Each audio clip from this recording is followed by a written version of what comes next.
São Francisco de Assis, batizado como Giovanni di Pietro di Bernardone de Assis, 1181 ou 1182, 3 de outubro de 1226, foi um frade católico nascido na atual Itália. Depois de uma juventude irrequieta e mundana, voltou-se para uma vida religiosa de completa pobreza, fundando a ordem mendicante dos frades menores, mais conhecidos como franciscanos, que renovaram o catolicismo de seu tempo. Com o hábito da pregação itinerante, quando os religiosos de seu tempo costumavam fixar-se em mosteiros, e com sua crença de que o evangelho devia ser seguido à risca, imitando-se a vida de Cristo, desenvolveu uma profunda identificação com os problemas de seus semelhantes e com a humanidade do próprio Cristo.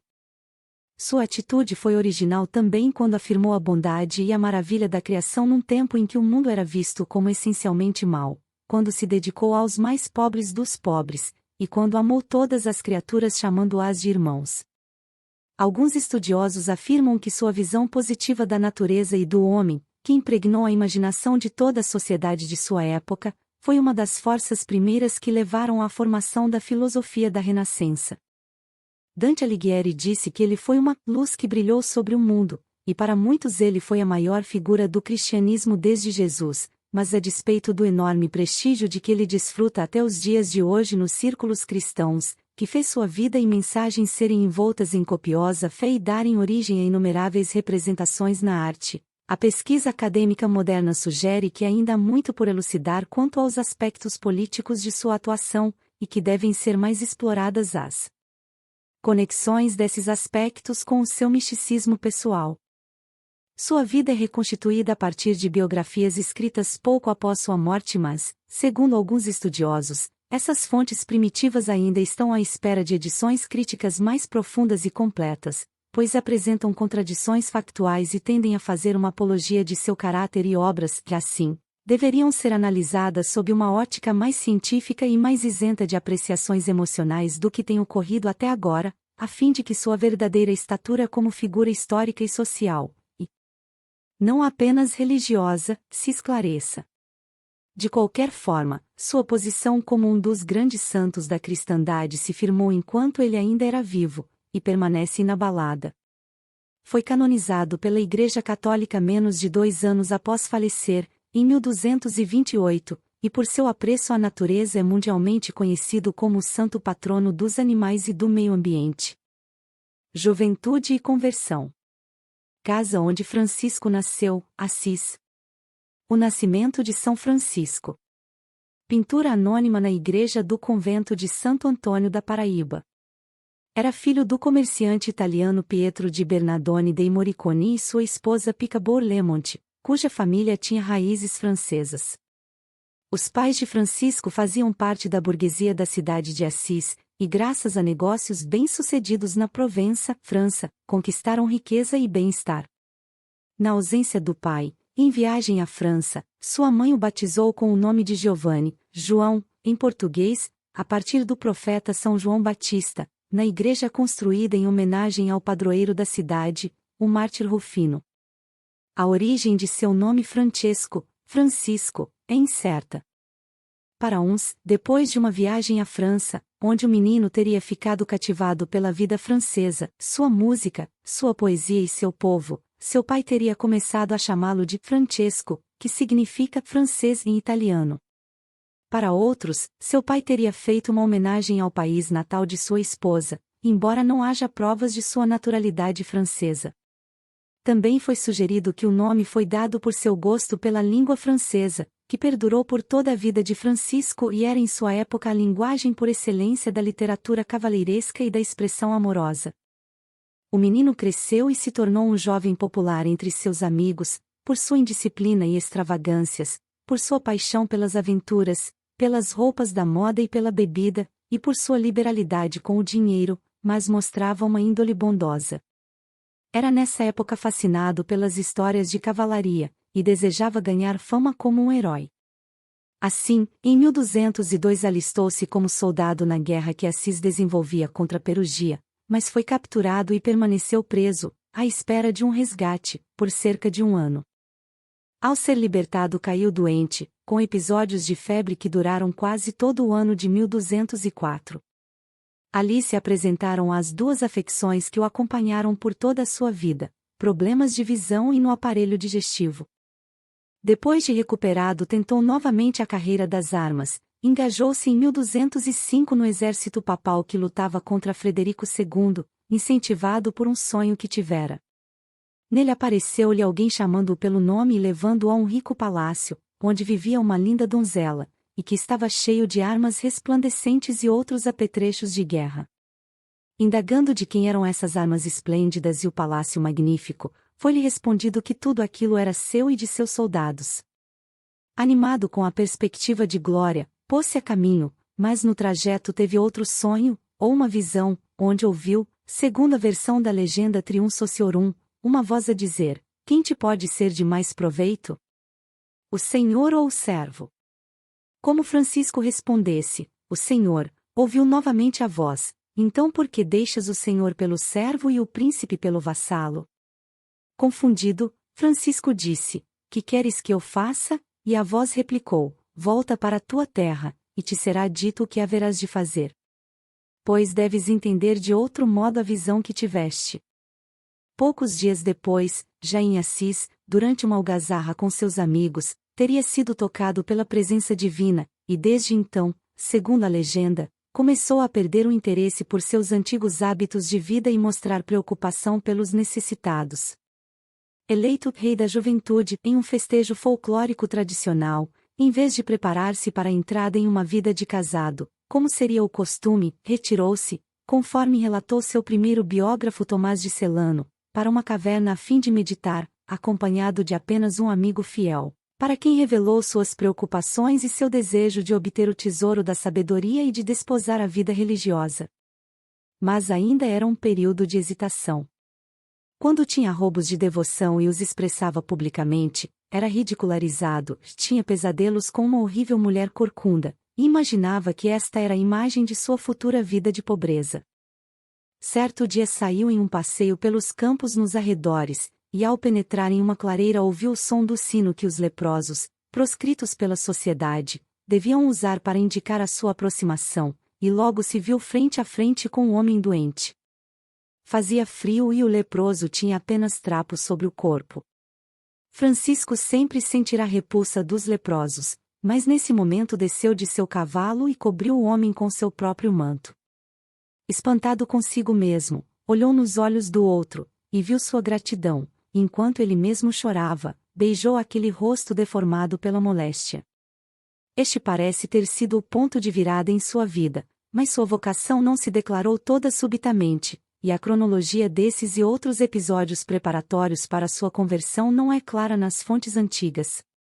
Também parece ter tentado seguir o ofício de seu pai, mas sem conseguir devotar-se a ele. Ao contrário, estava cada vez mais interessado em ajudar os pobres.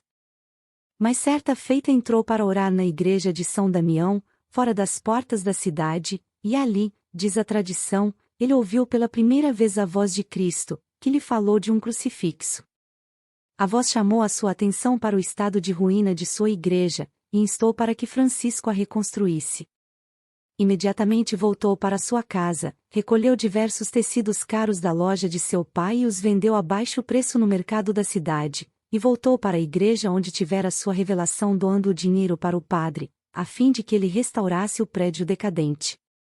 Ao saber disso, o pai se enfureceu e mandou que o buscassem. Atemorizado, Francisco se escondeu em um celeiro, onde seu amigo lhe levava um pouco de comida. Passado algum tempo, decidiu revelar-se, e diante do povo de Assis se acusou de preguiçoso e desocupado. A multidão o tomou por louco e divertiu-se apedrejando-o. O pai ouviu o tumulto e o recolheu para sua casa, mas o acorrentou no porão. Alguns dias depois sua mãe, por compaixão, livrou-o das correntes, e Francisco foi buscar refúgio junto ao bispo. O pai seguiu-o e o acusou de dissipador de sua fortuna, reclamando uma compensação pelo que ele havia tirado sem licença de sua loja. Então, para a surpresa de todos, Francisco despiu todas as suas belas roupas e as colocou aos pés do pai, renunciou à sua herança, pediu a bênção do bispo e partiu, completamente nu, para iniciar uma vida de pobreza junto do povo, da qual jamais retornou. O bispo viu nesse gesto um sinal divino e se tornou seu protetor pelo resto da vida. A fundação da Ordem e primeiras obras. Ordem dos Frades Menores. Tomando ao pé da letra o que o crucifixo de São Damião ordenara, Francisco iniciou sua nova vida como pedreiro, ajudando a reconstruir diversas igrejas nos arredores de Assis, esta de São Damião, a de São Pedro e a da Porciúncula, que segundo São Boaventura era a que ele mais amava. Nela descobriu, em 1208 ou 1209, na leitura de uma passagem do Evangelho de Mateus, as linhas gerais que orientaram sua vocação. Ide, disse o Salvador, e proclamai em todas as partes que o reino do céu está aberto. Vós recebestes gratuitamente, dai sem receber pagamento. Não leveis nem ouro, nem prata nem cobre em vossos cintos, nem um alforge, nem uma segunda túnica, nem sandálias, nem o cajado de viajante, pois o trabalhador merece ser sustentado. Em qualquer vila em que entrardes procurai alguma pessoa digna, e hospedai-vos com ela até partirdes. E quando entrardes em uma casa, saudai-a, se a casa for digna, desça sobre ela a vossa paz, mas, se não for digna, torne para vós a vossa paz. Dessa forma, de devoto passou a ser missionário, e começou a pregação da palavra divina, fazendo seus primeiros conversos, entre eles Bernardo de Quintavalle, um rico burguês de Assis, que vendeu tudo o que tinha para dar aos pobres, Pietro Catani, que foi mais tarde seu sucessor na ordem, e o irmão Giles. Nesse período inicial, segundo Celano, teve uma revelação do futuro brilhante de sua ordem, e ao mesmo tempo das provações que estavam pela frente. Diz o cronista: no começo desta nossa vida vamos encontrar alguns frutos doces e deliciosos. Depois serão oferecidos outros de menor sabor e doçura. No fim, serão dados alguns cheios de amargor, de que não poderemos viver, porque sua acidez será intragável para todos, apesar da aparência de frutos belos e cheirosos. Entretanto, como vos disse, o Senhor fará de nós um grande povo. Tendo reunido mais um grupo de seguidores, dirigiu-se para Roma a fim de obter do Papa a autorização da primeira regra para a fundação de sua ordem, a chamada regra primitiva, que prescrevia uma pobreza absoluta para os monges e para a ordem, em imitação literal da vida de Jesus Cristo e seus apóstolos conforme narrada nos Evangelhos, que não possuíam nada pessoalmente nem em comum. Segundo o cronista inglês Matthew Paris, lá chegando, sujos e vestidos pobremente, foram ridicularizados pela corte de Inocêncio III, que mandou não aborrecer com sua regra, considerada excessivamente rigorosa e impraticável, e que fosse pregar entre os porcos. Tendo-o feito num chiqueiro próximo, coberto de lama voltou para o Papa, que refletindo um momento, decidiu recebê-los em uma audiência formal depois que se lavassem. Francisco e seus amigos se prepararam, então, para esse outro encontro conseguindo o apoio de prelados eminentes para sua causa. Segundo os relatos antigos, nesse ínterim Inocêncio teve um sonho, no qual viu a Basílica de São João de Latrão prestes a desabar, apenas sustentada por um pobre religioso, que ele interpretou como sendo Francisco. Com a recomendação favorável de alguns conselheiros e com o aviso recebido em sonho, Inocêncio finalmente autorizou a regra, mas não por escrito, nem outorgou o estatuto de ordem maior ao grupo, apenas permitiu que pregassem e dessem socorro moral às pessoas, mas acrescentando que se eles conseguissem frutos de seu trabalho, voltassem a ele para que sua situação fosse completamente regularizada. Alguns relatos antigos, como o deixado por Roger de Vendover, sugerem que Francisco e seus companheiros não ficaram completamente satisfeitos com o resultado de seu encontro com o Papa, e em seu caminho de volta, ao pararem em Spoleto, parece ter havido uma crise entre o grupo. Alguns teriam se inclinado a abandonar a pregação para viverem como monges eremitas, desiludidos com a ostentação de luxo da corte papal. Também nessa ocasião parece ter ocorrido o célebre Sermão aos Pássaros, mas os cronistas divergem na descrição do seu conteúdo.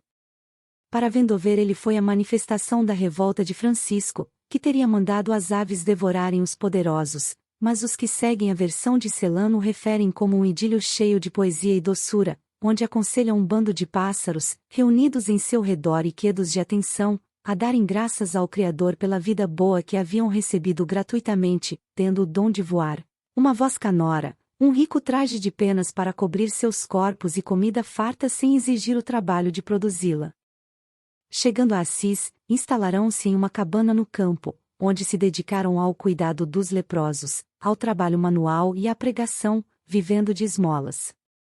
Logo a cabana se tornou pequena para o crescente número de irmãos, mas o abade do mosteiro beneditino do Monte Subásio lhes concedeu, em fins de 1210, o uso da capela da Porciúncula e de uma terra adjacente. Entre os novos amigos de Francisco estavam o irmão Léo, seu futuro confessor e amigo inseparável, o irmão Rufino, que segundo a lenda pregava até dormindo, o irmão Junípero, o irmão Maceu e o irmão Iluminato. Nesse período sua pregação já alcançara toda a região em torno, mas não eram sempre bem recebidos. Em 1212 a ordem foi enriquecida com a primeira mulher, Clara de Eufreduxi, a futura Santa Clara, fundadora do ramo feminino dos frades menores, as Clarissas, que logo trouxe suas irmãs, a quem foi dado o uso da capela de São Damião.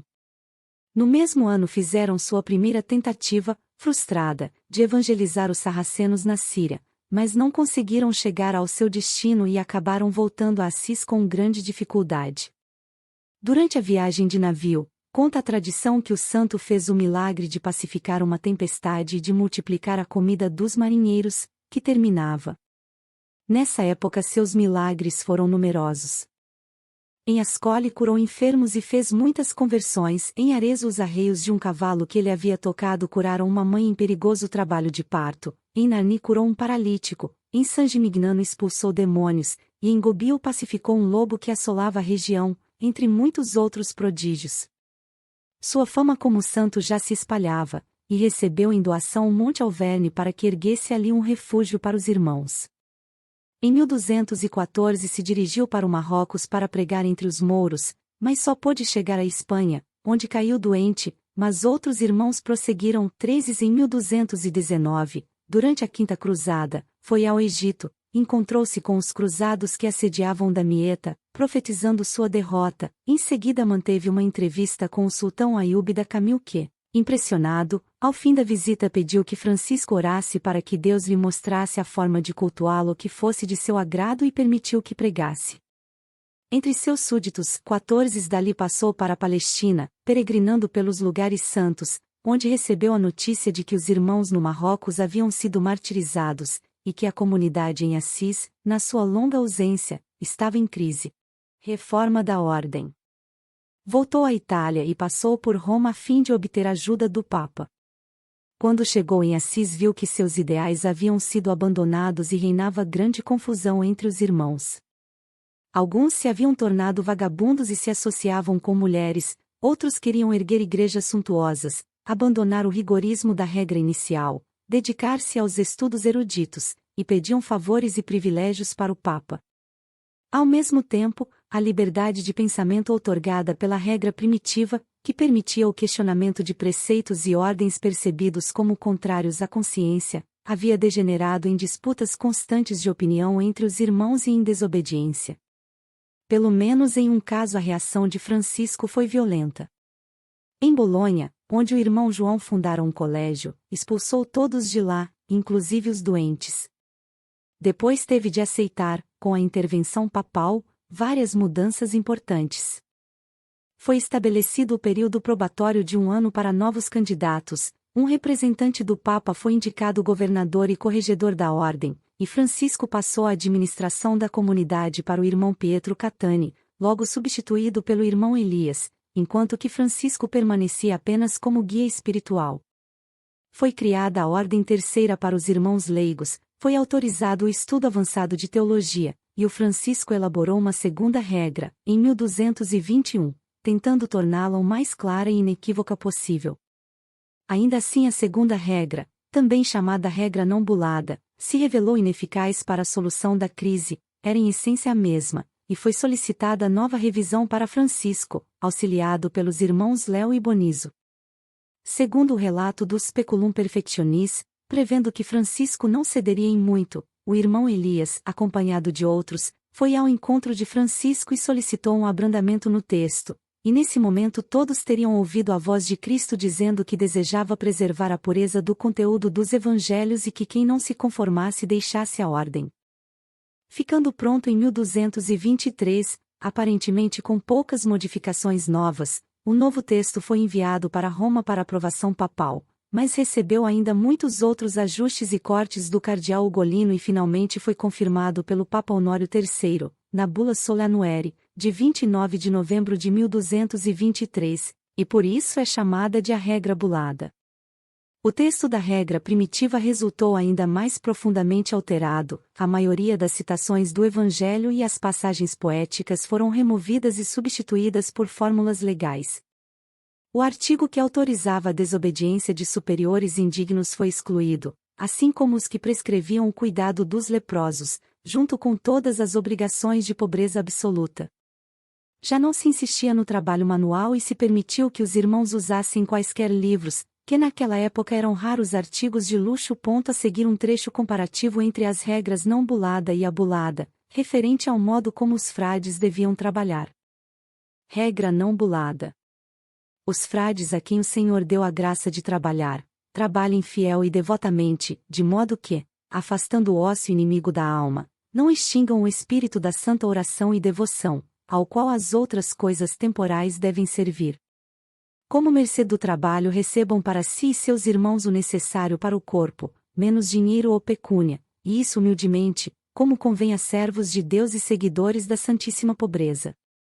Impostas pela hierarquia eclesiástica romana e pela pressão de parte de seus próprios companheiros, essas mudanças pouco refletiam o espírito original franciscano, mas foram inevitáveis diante da tensão entre um grupo que crescia, se diversificava e estava prestes a perder sua unidade, e a necessidade de mantê-lo funcional e organizado.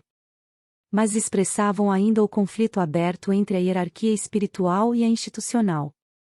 Francisco via a si mesmo como o mensageiro de um mandado divino, crendo que sua regra não podia ser alterada sem traição a Cristo que o inspirava e que era a autoridade suprema a ser considerada, a quem o próprio Papa devia subordinação, mas parece não ter compreendido que Cristo não falava ao Papa nem aos monges, somente ele ouvia sua voz. E assim inevitavelmente sua credibilidade e a propriedade de sua intransigência eram postas em dúvida. Segundo os relatos, a regra bulada só foi aceita por Francisco por força da obediência que devia ao Papa como líder da Igreja, da qual jamais quis afastar-se, mas submeteu-se, com grande pesar, e os seus primeiros biógrafos referem este período como o da sua grande tentação, a de abandonar todo o trabalho. Por fim aceitou o fato consumado, e entregando os frutos para Deus, pacificou-se. Anos finais e morte. São Francisco de Assis, de Francisco Pacheco, Museu de Belas Artes de Sevilha. Seus anos finais foram passados em tranquilidade interior, quando, segundo seus biógrafos primitivos, seu amor e compaixão por todas as criaturas fluíam abundantes, ao mesmo tempo que ele experimentava repetidas visões e êxtases místicos, fazia outros milagres, continuava a percorrer a região em pregações, e multidões acorriam para vê-lo e tocá-lo. No Natal de 1223 foi convidado pelo senhor de Grexio para celebrar a festa numa gruta com pastores e animais, desejando recriar o nascimento de Cristo em Belém, sendo a origem da tradição dos presépios. Na primavera seguinte, viajou para Porciúncula a fim de assistir à reunião do capítulo geral, e em seguida retirou-se para o santuário do Monte Alverne, acompanhado dos irmãos Léo, Rufino, Ângelo, Silvestre, Iluminato, Maceu e talvez também Bonizo. Muitas vezes os deixava e se embrenhava nas matas, a fim de meditar solitário, levando consigo apenas os evangelhos e comendo muito pouco. Às vezes, o irmão Léo, em segredo, o observava e, por mais de uma vez, testemunhou seus êxtases e viu parte das visões que o santo via. Nos estados contemplativos, eram-lhe reveladas por Deus não somente coisas do presente, mas também do futuro, assim como lhe fazia conhecer as dúvidas, os secretos desejos e os pensamentos dos irmãos. Numa dessas ocasiões, segundo relata a coletânea e Fioretti de São Francesco, o irmão Léo viu levar a mão ao peito e parecer tirar algo de lá e oferecê-la a uma língua de fogo que descera sobre ele. Perguntando depois o que sucedera, Francisco respondeu: Por que vieste aqui, irmão Cordeirinho? Diz-me, Viste ou ouviste alguma coisa? Léo respondeu: Pai, ouvi-te falar e repetir várias vezes: Quem és tu? Quem és tu, ó Dulcíssimo Deus? E eu quem sou, verme desprezível e teu inútil servo? Ao que Francisco disse: Sabe, irmão Cordeirinho de Jesus Cristo, que, enquanto eu dizia aquelas palavras que ouviste, eram nesse momento mostradas à minha alma duas luzes, uma da revelação e do conhecimento do Criador, a outra do conhecimento de mim mesmo.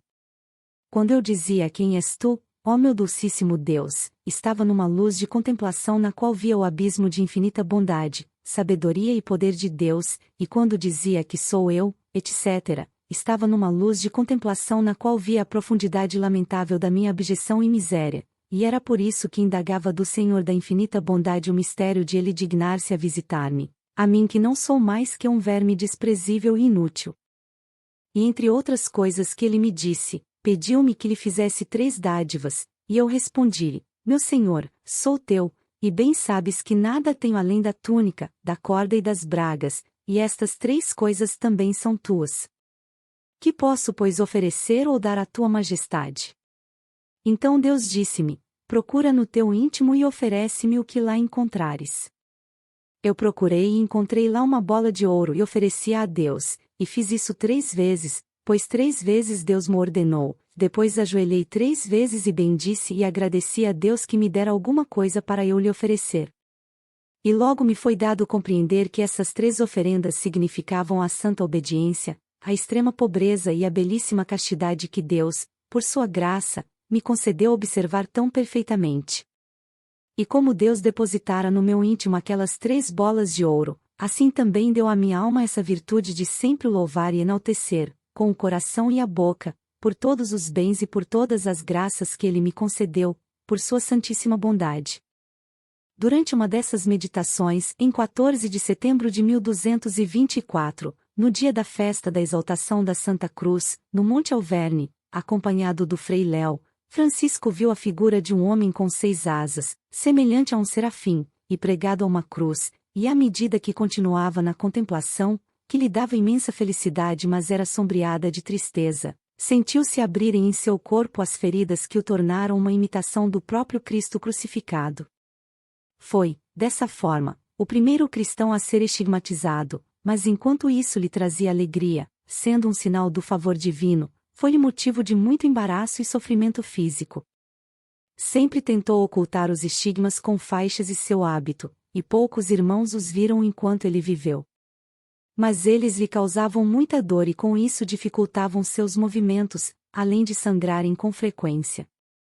Muitas vezes teve de ser carregado por não poder andar, ou teve de viajar sobre uma mula, o que não era permitido aos irmãos por ser um luxo. Também padeceu de outras enfermidades, ficou quase cego, e as suas dores de cabeça eram terríveis, mas apesar de receber ordem de procurar tratamento, os médicos nada puderam fazer para aliviá-lo. Passou algum tempo sob os cuidados de Clara, e ali deve ter composto, em 1225, seu Cântico das Criaturas, porém sua condição deteriorava-se diariamente, e ditou seu testamento. Melhorou, então, e viajou para um eremitério perto de Cortona, onde sua saúde piorou novamente, e foi levado para Assis, hospedando-se na casa do bispo em meados de 1226. Pouco depois, pediu para ser levado a Porciúncula, para que pudesse morrer entre os irmãos. Sentindo a morte próxima, solicitou a uma amiga romana, a nobre Jacopa dei Setezoli, que trouxesse o necessário para seu sepultamento, e também alguma comida bem preparada, que ele havia provado em sua residência em Roma, o que deveria aliviar seu sofrimento. Foi despedir-se de Clara e das irmãs em São Damião, e voltou a Porciúncula, deu instruções para ser sepultado nu, e no pôr do sol de 3 de outubro de 1226, depois de ler algumas passagens do Evangelho, faleceu rodeado de seus companheiros, nobres amigos e outras personalidades. As fontes antigas dizem que, nesse momento, um bando de aves veio pousar no telhado e cantou. Logo em seguida, o irmão Elias notificou a todos de seu desaparecimento e divulgou sua estigmatização, até ali mantida em sigilo. Seu corpo foi examinado por muitas testemunhas a fim de comprová-lo, e o povo de Assis e dos arredores acorreu para prestar-lhe sua última homenagem. Foi enterrado no dia seguinte na igreja de São Jorge. Menos de 2 anos depois, o Papa Gregório IX foi pessoalmente para Assis para canonizá-lo, o que aconteceu em 6 de julho de 1228 com grande pompa.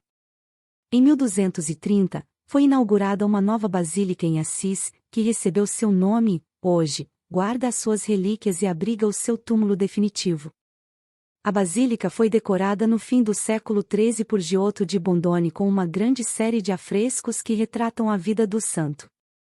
Sua aparência.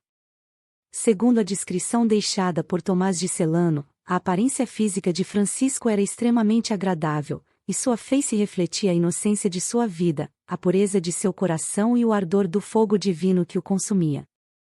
Era de estatura um pouco abaixo da média, cabeça proporcionada e redonda, com a face alongada e nariz reto e fino, pescoço esguio, testa plana e curta, olhos negros e límpidos, cabelos castanhos, orelhas pequenas. Sua voz era forte, doce, clara e sonora, os dentes eram unidos, alinhados e brancos, os lábios pequenos e delgados, a barba era preta e um tanto rala, seus ombros eram direitos, os braços curtos, as mãos delicadas com dedos longos, as pernas delgadas, pés pequenos, pele fina e sempre muito magro.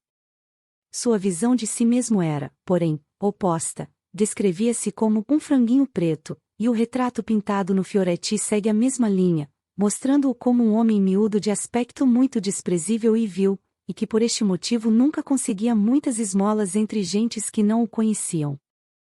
Pessoal, por hoje ficamos por aqui e não se esqueça de se inscrever no canal, ativar as notificações, deixar o seu like e compartilhar os vídeos para ajudar o canal a crescer. Fiquem com Deus e até o próximo vídeo.